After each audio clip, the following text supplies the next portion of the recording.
আজকে তোমাদেরকে দেখাবো 744 এপি ভার্সেস এক্সটি কোনটার গিয়ারের ফি সবচেয়ে বেশি।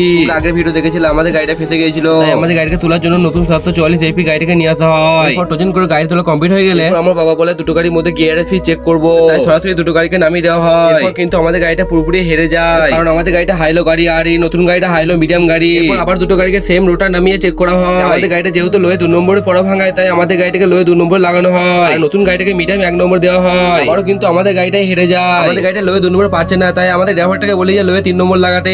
এরপর লোয়ে 3 নম্বর কিন্তু আমাদের গাড়িটা আগে বেরিয়ে যায়। এই ছোট ডেমোটা করে একটা জিনিস বুঝতে পারলাম যে হাইলো গাড়ি হাইলো মিডিয়াম গাড়ির সাথে কখনোই পারবে না। মাঠ থেকে দুটো গাড়িকে তুলে নেওয়া হয়। একটা জিনিস খুব ভালো লাগে, অন্যান্য গাড়ি তুলনে চট করে মাথা তুলতে চাই না। আমার বাবা বলে যে হাইলো গাড়ি কিনে অনেক বড় ভুল করলাম, আর এটাই সত্যি যে বর্তমান যুগের সাথে সবসময় তাল মিলিয়ে চলতে হবে। আমাদের গাড়িটা যেখানে বেশি টাইম লাগছে সেখানে হাইলো মিডিয়াম গাড়িগুলো অনেকটাই কম টাইম লাগছে, তাই ভেবে নিয়েছি এরপর গাড়ি কিনলে হাইলো মিডিয়ামই গাড়ি কিনবো। এই ছোট্ট মিনি ভিডিওটা কেমন লাগলো অবশ্যই কমেন্টে জানাবে।